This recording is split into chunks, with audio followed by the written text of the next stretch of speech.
Good morning, students.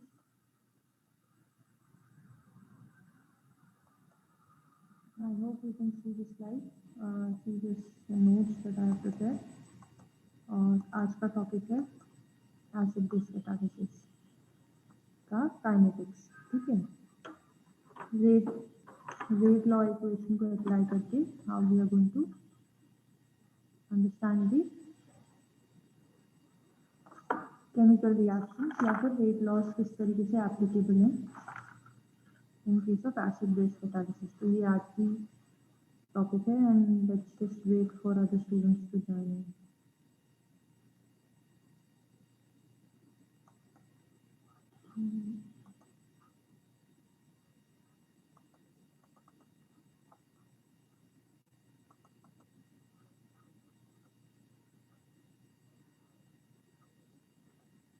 Okay, तो ये upcoming 15th है। I think you must have got this information जो upcoming 15th है। From that period, from that date you are going to you might have your midterm exam, so one should be prepared with the study material। Okay, तो आज के topic से हम start करते हैं। अच्छा, अभी 9 ही स्टूडेंट्स हैं।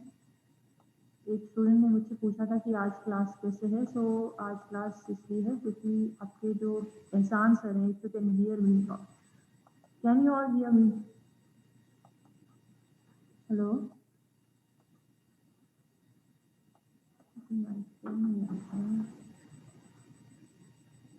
या सो एहसान sir is on leave, so I am taking his class.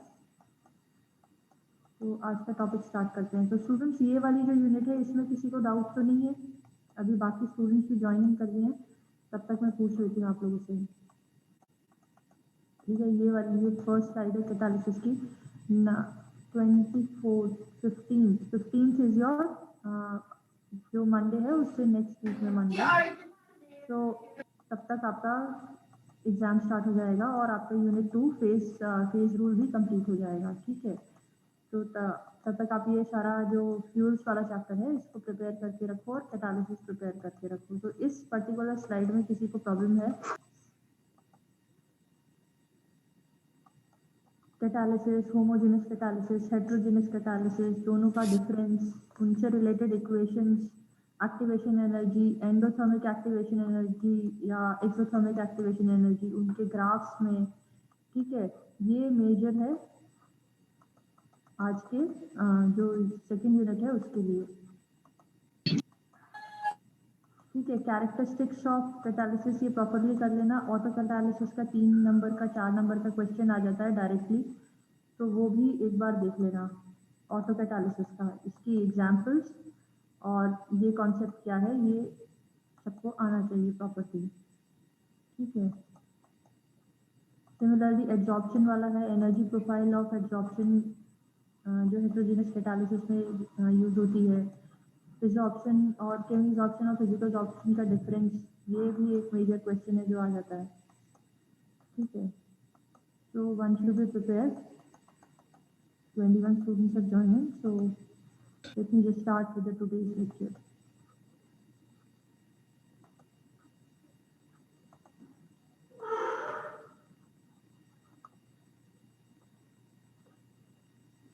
So today we are going to talk about acid-base catalysis and kinetics related to that catalysis process, okay?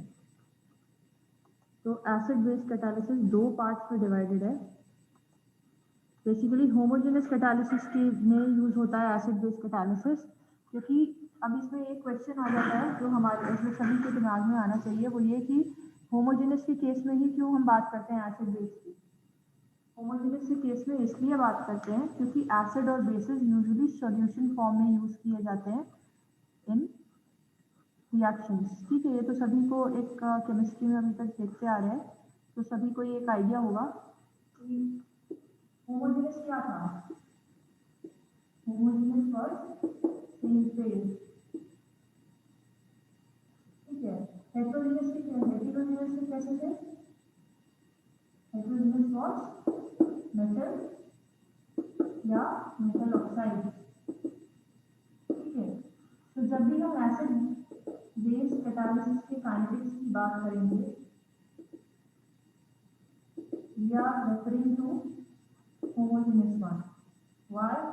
Because acid और base usually liquid form में होते हैं और जो भी हम reactions करते हैं वो भी liquid form में होते हैं. Solid की reactions rare है, ठीक है.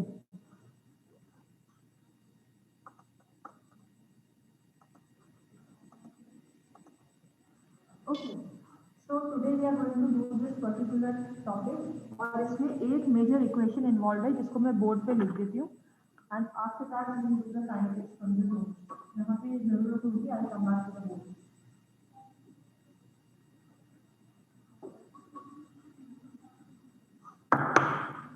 होमोजेनियस कैटालिसिस की थ्योरी का बेसिक कॉन्सेप्ट क्या था? होमोजेनियस कैटालिसिस की थ्योरी का बेसिक कॉन्सेप्ट ये था, जो थ्योरी हमने पढ़ी थी प्रीवियस स्लाइड्स में, उसका बेसिक कॉन्सेप्ट ये था कि होमोजेनियस के केस में इंटरमीडिएट फॉर्म होता है, ठीक है. x plus y, let me just divide it.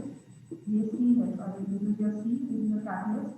So we saw, according to Brom's theory, कि intermediate form होता है, and this intermediate, this reacts with your another reagent which is your y and gives you the product, ठीक है.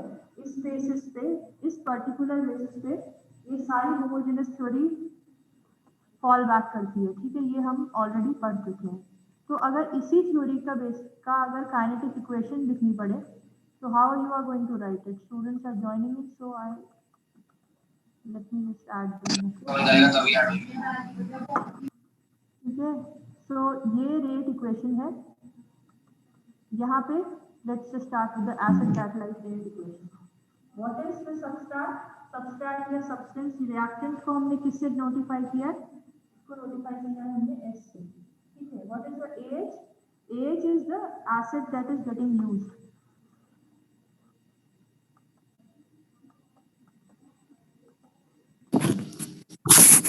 This AH, what is this? This is your reactant. Let's just start with this. AH is your acid, क्योंकि acid base catalysis की बात कर रहे हैं.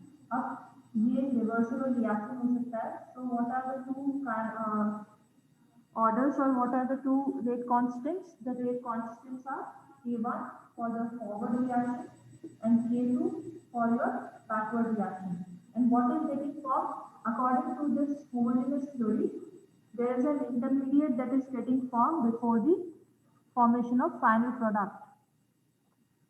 So this particular step,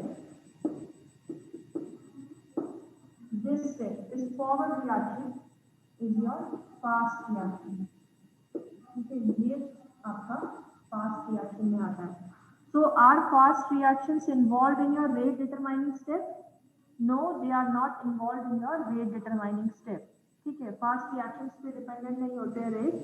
Rate of reaction is always dependent upon the reaction or the reaction step which is slow in nature. ठीक है, ये तो हम लोग ऑलरेडी जानते हैं. तो ये जो एक इक्वेशन है, ये प्राइमरी इक्वेशन है आज के स्टडी की, थ्योरी की, ठीक है. What is happening? There is a reactant S which is getting reacted with your acid, क्योंकि हम एसिड बेस कैटालिसिस के बारे में बात कर रहे हैं. And now this acid is reacting and forming an intermediate, which we write this as intermediate.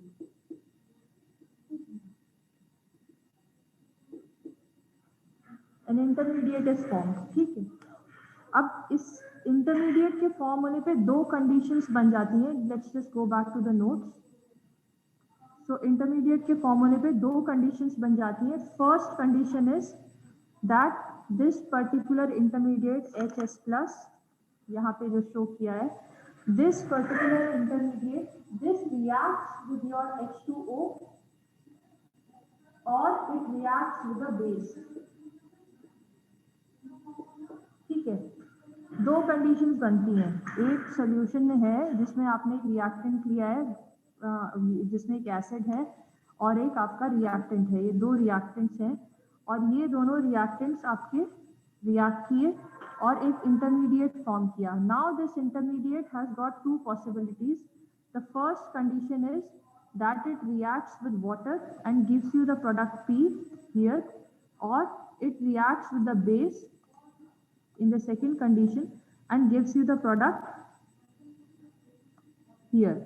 ठीक है.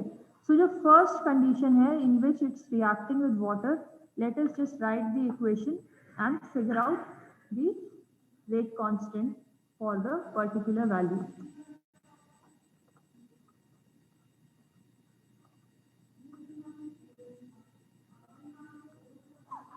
जब भी हम एसिड बेस कैटालिसिस की रेट कांस्टेंट की बात करेंगे, यहीं पे स्टार्ट कर देते हैं.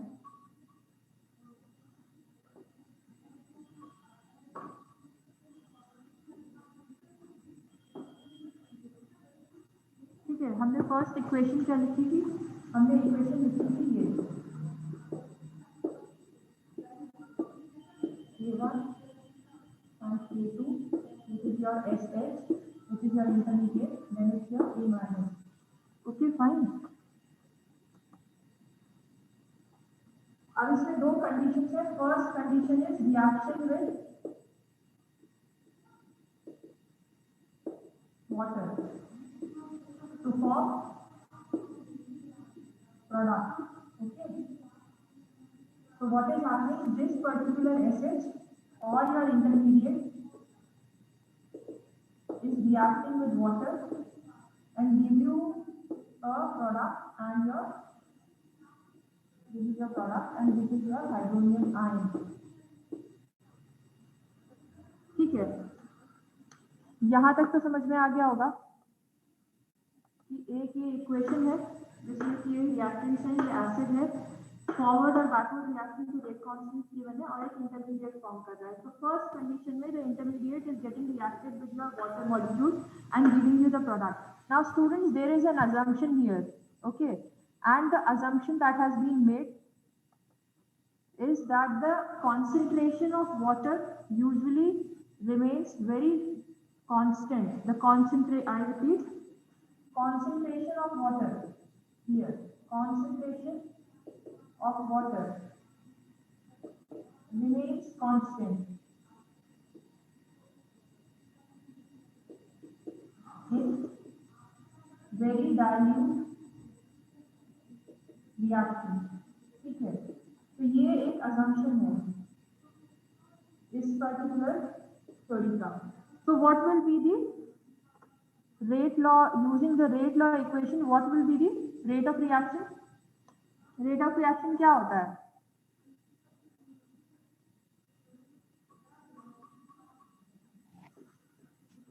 Rate of reaction is the change in the concentration of the reactant with respect to time. Okay, rate of reaction is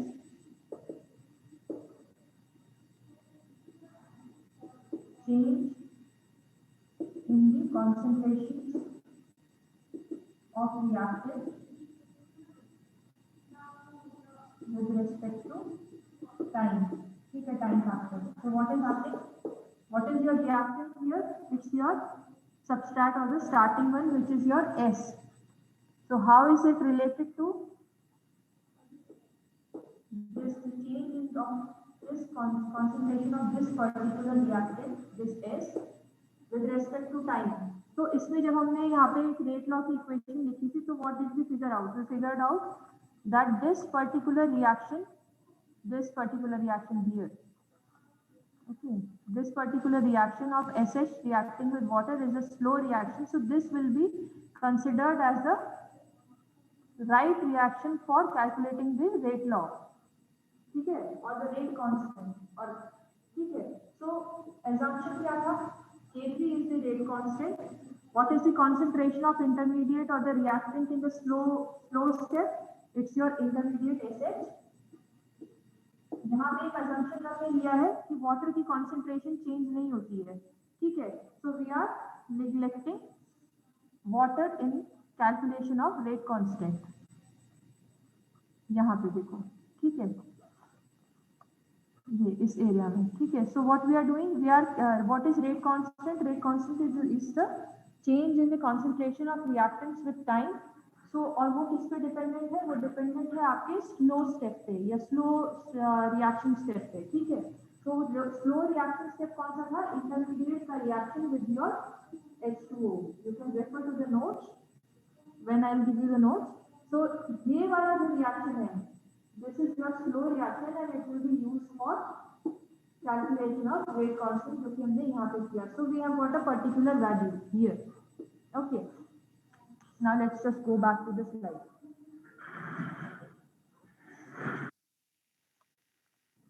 So starting से चलते हैं. So we have this particular substrate which is reacting with your acid. दो एक reversible reaction है ये. So there are two rate constants K1 and K2. And intermediate first condition में intermediate reacts with your water and gives you product. So इस equation को use करते हुए we have derived the rate law or use the rate law and calculated the rate of reaction. ठीक है, यहाँ तक का concept is clear. Let's just move to further. अब आता है सेकेंड टॉपिक, आता है वो है स्टेडी स्टेट अप्रोक्सीमेशन. कोई बताएगा स्टेडी स्टेट अप्रोक्सीमेशन किसी ने पढ़ा है? 43 students are there. Any one of you have studied steady state approximation? No ma'am. देखो पहली बात तो ये कि ये थ्योरी है जिसको हम पढ़ रहे हैं और दूसरा ये कि एक अप्रोक्सीमेशन है. तो स्टेडी स्टेट अप्रोक्सीमेशन, यहाँ तक का कॉन्सेप्ट क्लियर हो गया? यहाँ से इक्वेशन बता Yes, ma'am. बता देते हैं, ठीक है. ये क्लियर हो गया? ये कहाँ से आया? SH plus H2O gives you P plus H3O plus.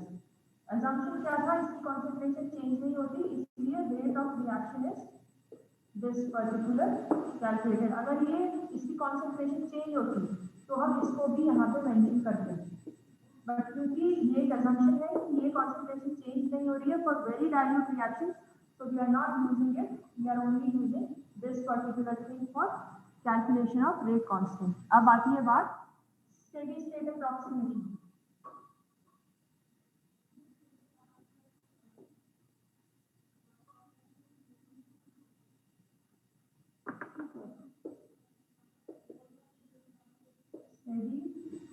Steady state approximation, ठीक है. I hope this works. So steady state approximation says the concentration of SH does not change during the course of reaction. मतलब कि जो intermediate जितनी जल्दी form होता है उतनी ही जल्दी वो प्रोडक्ट में चेंज होता रहता है आइडियल कंडीशंस में या एफिशिएंट रिएक्शंस में. Let's just go back to the slide. ये बोर्ड दिख रहा है? Are you able to see it? Clear नहीं है. क्लियर नहीं है ना? मैं पहले just try it out. Okay fine, it will work. Okay, so let's just go to the slide to understand it better. The steady state approximation says the concentration of intermediate कौन सा? Intermediate वो जो homogeneous catalysis वाली theory में जो intermediate form होता है वो, ठीक है. The concentration of the intermediate remains constant, that is the rate of formation of intermediate and its disappearance is equal.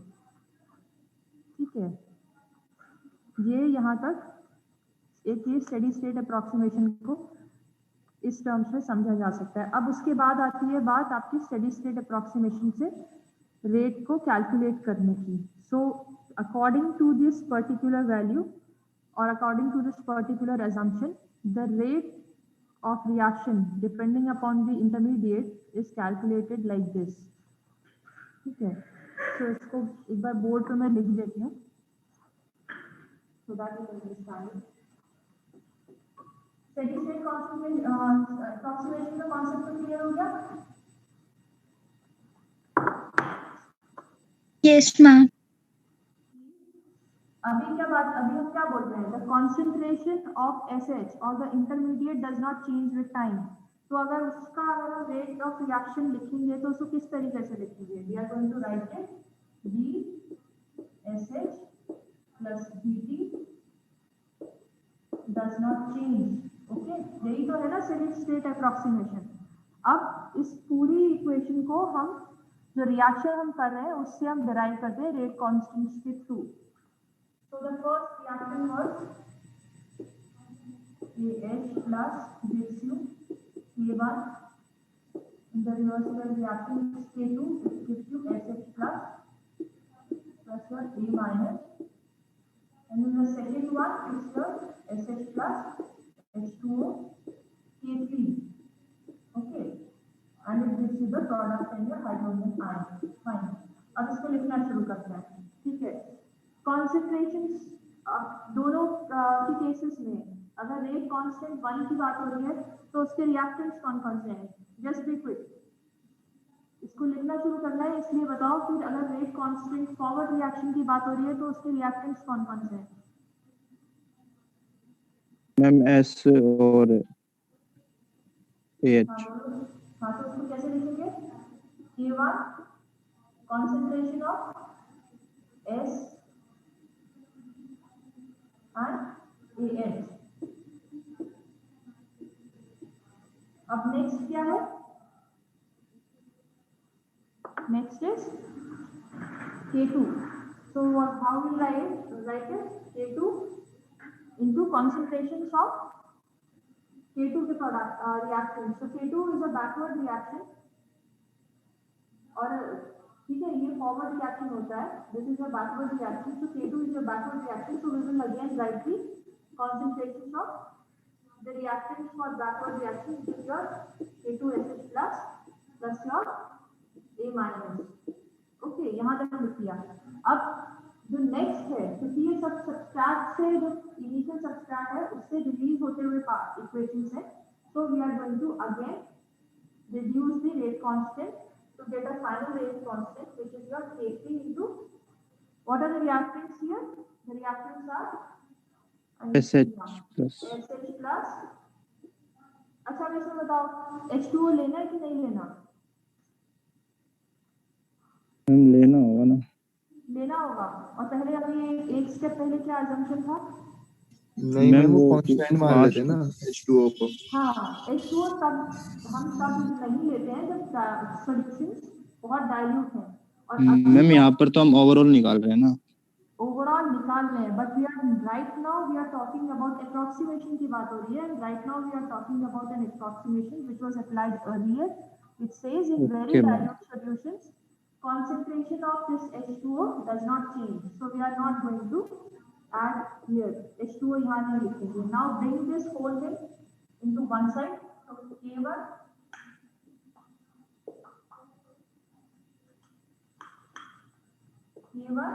into your S, इसको इस तरफ शिफ्ट कर देते हैं, and is equals to K2 into SH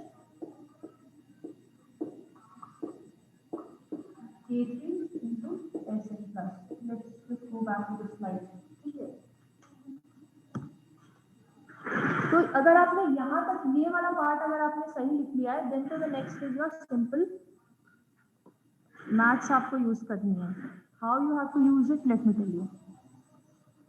हमारा जो main target है वो है आपका SH को निकालना, ठीक है, यहाँ पे, ठीक है। जो the main target is to calculate the SH और द कॉन्सेंट्रेशन ऑफ इंटरमीडिएट। तो कॉन्सेंट्रेशन ऑफ इंटरमीडिएट निकालने के लिए दो एजम्पशंस लिए हैं।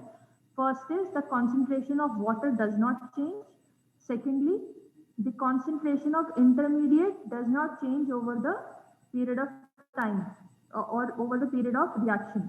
तो जितनी जल्दी इंटरमीडिएट फॉर्म होता है उतनी ही जल्दी वो डिसअपियर हो जाता है। तो ये दो assumptions इनको रखना है in your mind. So first thing that you have to keep in mind is this equation, and the second thing that you have to keep in mind is the assumption, these two both assumptions, ठीक है। Now let's just go to the equation.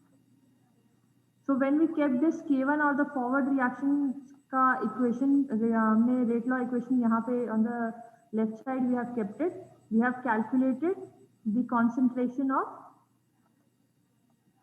intermediate using simple maths, and what do we get? We get K1 which is a forward reaction का जो reactants है upon the concentration of your A minus, which is your base, and your K3. ठीक है, ये एक maths आप check कर लेना. So basically this is what you do when we calculate the concentration of intermediate. ठीक है, इसको एक बार चेक कर लेते हैं. So what we have done, we have brought the forward reaction का rate constant on the left side, and इसमें से SH common निकल रहा है, K2SHA into the concentration of A plus K3 into SH, which is the concentration of your intermediate. तो ये common आप इसमें से SH you can move out of this bracket and you get the value of intermediate. अब ये जो particular equation है, ठीक है, SH K1 see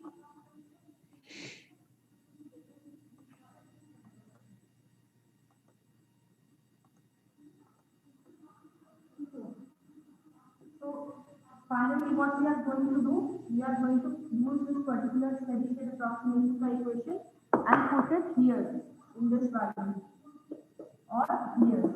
K3 is equal to SH plus. Okay, so now this K3 SH, okay, I don't know why it's not working, but I'm just sorry for that. We have to refer to the slides for this.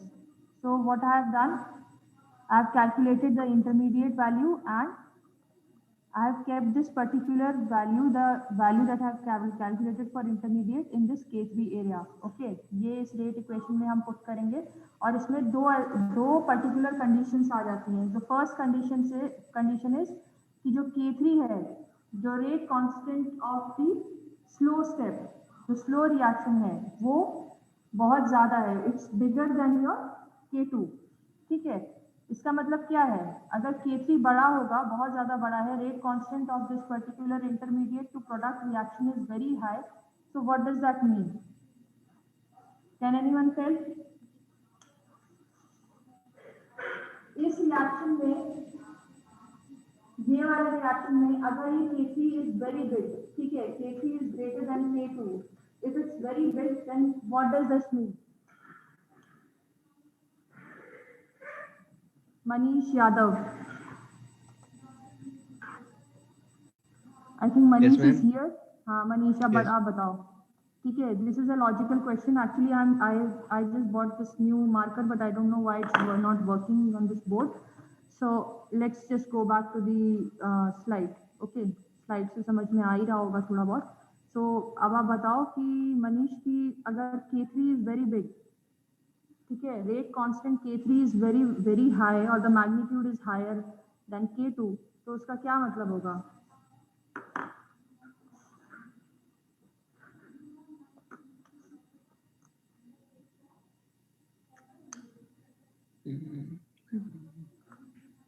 बताओ बेटा. Ma'am आपके सामने एक equation लिखी हुई है ना, ये इक्वेशन अभी मैं बोर्ड पे बता रही थी आपको, जिसमें कि ये एक रिएक्टेंट है, इसके बाद ये A और H प्लस क्या है, this is an acid. Okay, एक फॉरवर्ड रिएक्शन है K1, इसका रेट कांस्टेंट K1 है, एक बैकवर्ड रिएक्शन है, रिवर्सिबल रिएक्शन है क्योंकि ये, तो जो उसका रेट कांस्टेंट है वो K2 है. Now I am giving you a condition जहाँ पे कि K3 is very big then K2. ठीक है, ये सारी रिएक्शन दोनों रिलेटेड हैं एक दूसरे से और इसमें एक अजम्पशन है कि K3 is very big then K2. तो इसका मतलब क्या है, थोड़ा सा सोचो.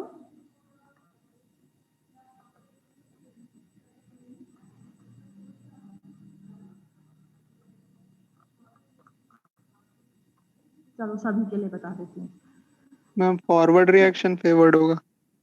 फॉरवर्ड रिएक्शन फेवर्ड होगा और जो इंटरमीडिएट है it will not move back to the, it will not follow the reversible step, it will directly form the product. ठीक है, अगर हम K1 और K2 का कंपैरिजन नहीं कर रहे हैं बेटा, जो K3 है और K2 है इसका कंपैरिजन कर रहे हैं. तो अगर मैं ये कहती हूँ या ये अजम्पशन देती हूँ कि K2 is very big then K3 is very big then K2, तो इसका मतलब ये है कि जो पॉसिबिलिटी है of formation of product, it's very high in comparison to the intermediate going back to your S or your starting initial reactant. यहाँ तक का समझ में आ गया? ठीक है, इंटरमीडिएट से डायरेक्टली प्रोडक्ट बन जाएगा instead of forming the substrate again, instead of K2 getting followed. Okay, so rate of reaction क्या होगा उस particular case में? The rate of the reaction would be, because we are talking about K2, so the rate of the reaction can be written as K1S upon the negligible part है, ये वाला जो part है ये matter करेगा और ये पूरा negligible हो जाएगा. ठीक है, so you can cut this K3 and K3 here. So what is the rate of the reaction for a reaction, for any reaction that is not having a backward step or the backward step is slow, तो उसके लिए rate of the reaction is this particular reaction. ठीक है, तो ये एक assumption है, इसको यहाँ पे इस तरीके से समझ लो कि forward reaction favored है और forward reaction से directly आपका product बन रहा है, intermediate से product बन रहा है. जो K2 वाला स्टेप था, दिस हियर K2 वाला स्टेप था, that is not getting followed. ठीक है, तो ऐसे केस में the reaction is only affected by the concentration of your substrate, initial substrate and the acid. ठीक है, in this case the reaction is affected by the proton donor which is AH. Okay, and such reactions are called your general acid catalysis. ठीक है, अब अगर यहां तक किसी को कोई डाउट है तो बताओ.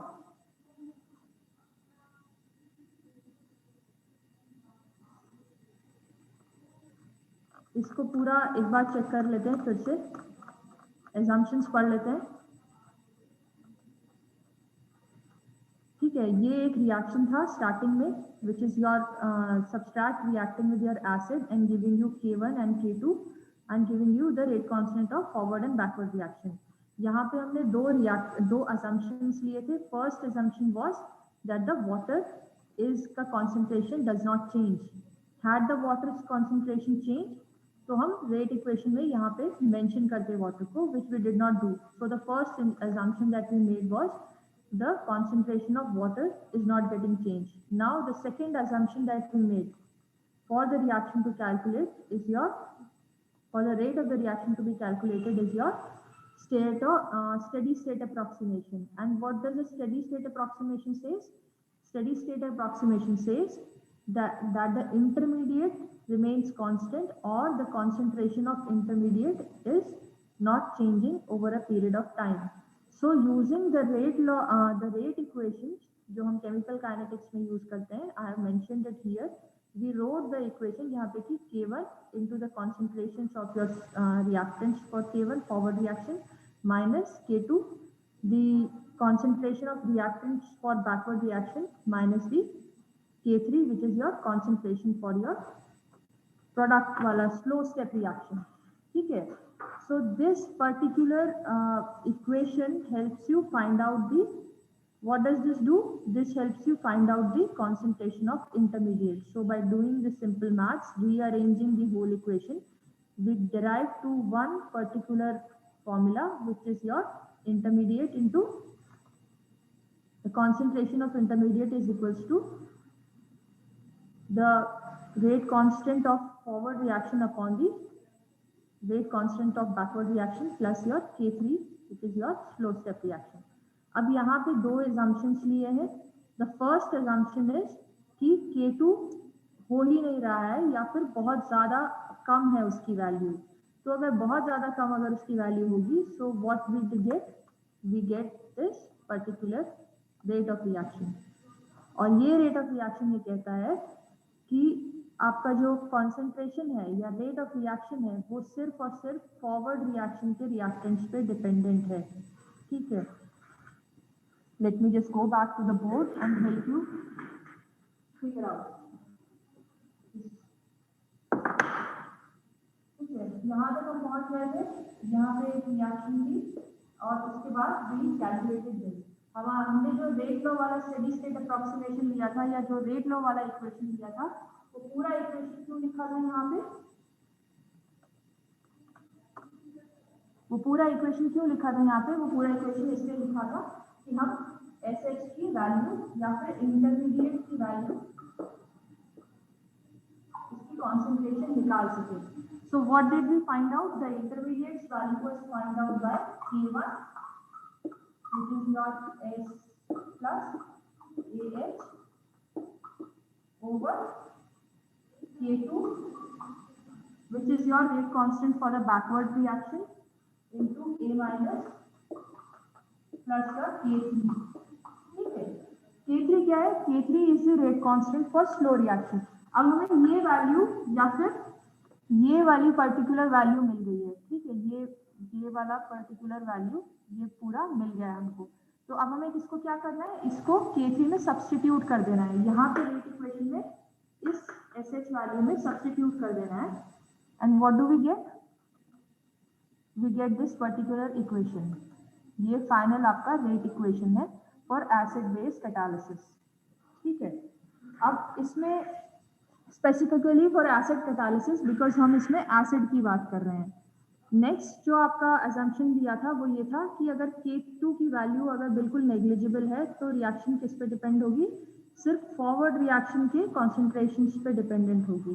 ठीक है, सो ये एक जनरल एसिड कैटालिसिस की इक्वेशन है.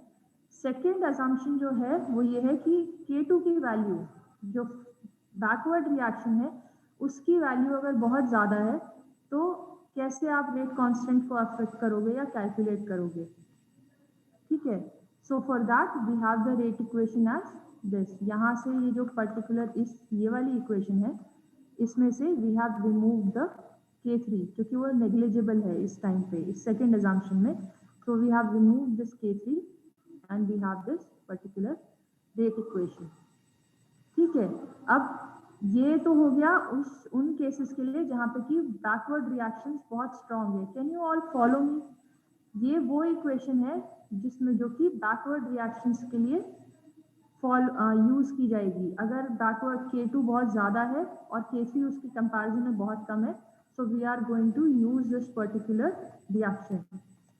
ठीक है, इसमें ये इसका फाइनल इस तरीके से भी इसको लिखा जा सकता है. And one such example for this equation is sucrose getting dissociated in this presence of acid and giving you glucose and fructose. तो हमने पहले भी ये सुक्रोज का डिकम्पोजिशन पढ़ा था एसिड की प्रेजेंस में in your glucose and fructose. So this is the example for your acid catalysis using steady state approximation. ठीक है, तो अगर इसमें अभी कितने स्टूडेंट्स प्रेजेंट है? 43 are there. Okay, so all 43 of you just let me know कि कौन सी स्लाइड में किसको प्रॉब्लम है. I will scroll down this particular slide and I will ask you questions. Ma'am, हाँ मैम केस 1 का example है कोई मैम जिसमें K3 is greater than K2? K3 is greater than K2 उसके लिए इक्वेशंस मैंने आगे मेंशन करी है. But in case you want one example, then the one example is here. Let me just bring it to you. General acid catalysis का reaction है ना, ये वाला reaction है. ठीक है, acetone is is reacting with iodine in the presence of chloroacetic acid and giving you iodopropane and HI. Okay, hydrogen iodide. So when you talk about this particular catalysis या फिर इस टाइप का mechanism की बात करेंगे, at that time you can mention this one equation. Equations को remember करना is not difficult. I think everyone can memorize that.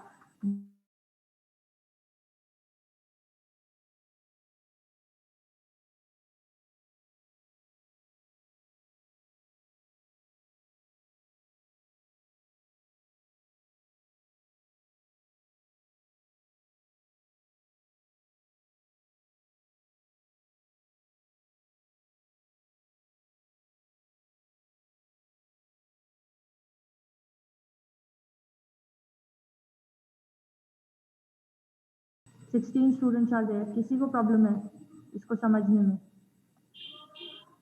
Excuse me ma'am. हाँ जी बोलो बेटा.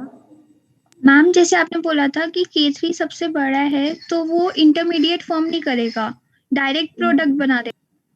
K3 सबसे बड़ा है, इंटरमीडिएट फॉर्म नहीं करेगा। ये स्टेटमेंट नहीं था मेरा स्टेटमेंट ये था कि अगर K3 बड़ा है तो इंटरमीडिएट, आई रिपीट, दोबारा से सुनो, अगर K3 the rate of reaction for the slow step is very high, अगर K3 बड़ा है तो intermediate will not go back to this particular substrate and acid. ये वाला देख रहे हो यहाँ पे K2, हम Yes, K3 और K2 का कंपैरिजन कर रहे हैं, ठीक है, ऐसे समझ लो। अब आपको ये बोला गया कि K2 बहुत छोटा है या उसकी वैल्यू इज नेग्लिजिबल, तो क्या होगा? इट मीन्स कि ये वाली रिएक्शन है या बहुत कम हो रही है, यही मतलब हुआ ना इसका। अगर K2, अगर इस डायरेक्शन की रिएक्शन की वैल्यू या रेट कांस्टेंट बहुत कम है, तो इसका मतलब यही है ना कि ये this intermediate and this acid are not going back to their initial forms, ये वाला इस डायरेक्शन में, ठीक है। रिवर्सिबल डायरेक्शन की reaction is not getting formed या it's not getting formed in a higher manner, यही मतलब है ना अगर रेट कांस्टेंट कम होता है तो। इसको Yes, ma'am. इस बात को इस तरीके से भी कहा जा सकता है कि product is very quickly changing to this intermediate is very quickly changing to your product, ठीक है। इंटरमीडिएट जब प्रोडक्ट में जल्दी से चेंज होगा तभी तो इसका मतलब ये है कि K3 की वैल्यू ज्यादा है। एक वेसल लो, ठीक है, एक बीकर लो, उसमें एक सॉलिड डालो और एक एसिड डालो, ठीक है, या फिर एक रिएक्टेंट S डालो और एक एसिड डालो, दोनों की रिएक्शन कराओ। फॉरवर्ड रिएक्शन में जो K1 वाली रिएक्शन है उसमें एक इंटरमीडिएट फॉर्म हो रहा है और एक एसिड फॉर्म हो रहा है। जो स्लो स्टेप है उसमें intermediate was reacting with your water and giving you product. अब जो कंडीशन मैं आपको दे रही हूँ, फर्स्ट कंडीशन मैं आपको दे रही हूँ वो ये कि इंटरमीडिएट K2 जो रिवर्सिबल रिएक्शन है उसको फॉलो ही नहीं कर रहा, ठीक है, या फिर बहुत कम फॉलो कर रहा है, ठीक है। तो क्या होगा? तो इसका मतलब ये है कि डायरेक्टली प्रोडक्ट की तरफ जा रहा है। सिंपल तरीके से बताते हैं, A, this is your A, it goes to B. What is B? B is your intermediate. ठीक है, A is going towards B. ठीक है, this is your K1. और this is not working. This marker is not working. I'm so sorry. ठीक है, so A is going to B. Now अगर B दोबारा से A में चेंज हो जाता है, अगर B दोबारा से A में चेंज हो जाता है तो इसका मतलब क्या है? इसका मतलब ये है कि B to A का स्लो स्टेप है। नहीं, ये स्लो स्टेप नहीं है, इसका रेट कांस्टेंट इज K2, ठीक है। क्योंकि हम इंटरमीडिएट की बात कर रहे हैं, अभी हम प्रोडक्ट पे पहुंचे नहीं है, ठीक है। This particular reaction is a reversible reaction. Forward reaction का A से B बनने का जो रेट कांस्टेंट है वो K1 है, B से A बनने का जो रेट कांस्टेंट है वो K2 है। आपका काम क्या है? B से C की तरफ जाना, जो आपका प्रोडक्ट है, ठीक है, ठीक है। B, let's just see, say product is C, so your task is to convert the intermediate B into your product C. I am saying कि K3 जो है वो बहुत ज्यादा है, K1 है, K2 है और K3 है, so I am saying कि K3 बहुत ज्यादा है। So what is happening? The reversible reaction or the step of forming B to A is not happening.